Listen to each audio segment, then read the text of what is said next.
Exercise 2. At daybreak, in the faint warmth of the morning, the bear plays and the phoenix flies.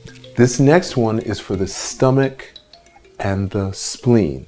The stomach obviously has to do with digestion, but the spleen is the master of digestion.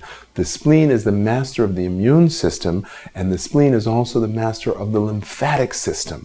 So in Chinese medicine, the spleen is a very, very important organ. Now, the stomach meridian starts directly underneath the eye, and it goes down to a point in the middle of the neck, which is a very good point to prevent wrinkles. Then it goes back up just above the hairline. It comes back down through the eye, through the nipple, through the front, all the way down the front of the leg, through the knee, and goes all the way down, and it ends on the outside corner of the second toe. Now, the spleen meridian starts on the outside corner of the big toe, and that comes right up the inside of the leg and comes right up under the breast, and then it jogs over to a point directly between the fourth and fifth rib underneath the armpit. And this is a major point to balance all the collaterals.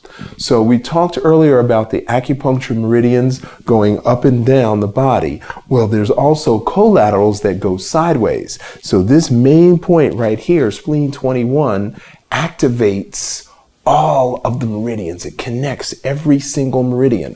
So this exercise that we're about to do is very, very important for that. So she's going to start with her left hand in front of her nose and her right hand in front of her belly button. And she's creating like a barrel of energy.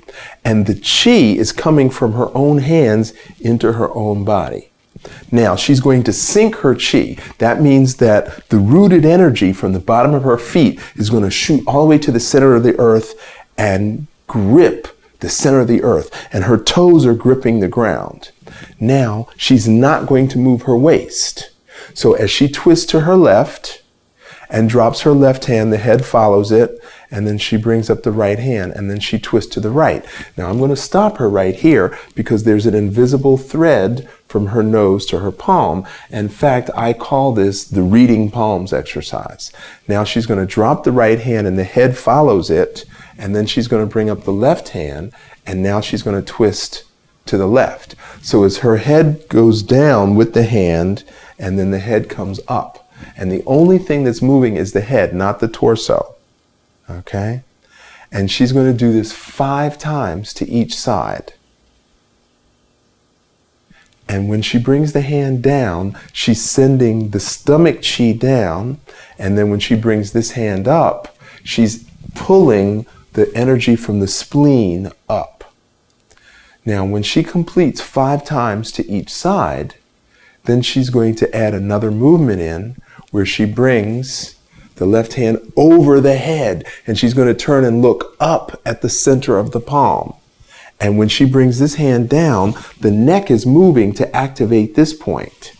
And then she brings it up because now she's opening this area. And when she brings this arm down, she's opening here, and now she's collapsing spleen 21. And you can actually feel that.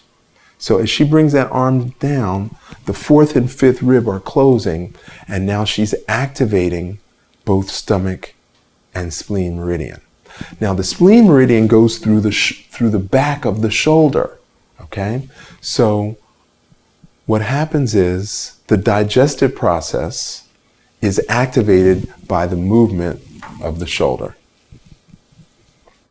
Okay, feet together, microcosmic orbit.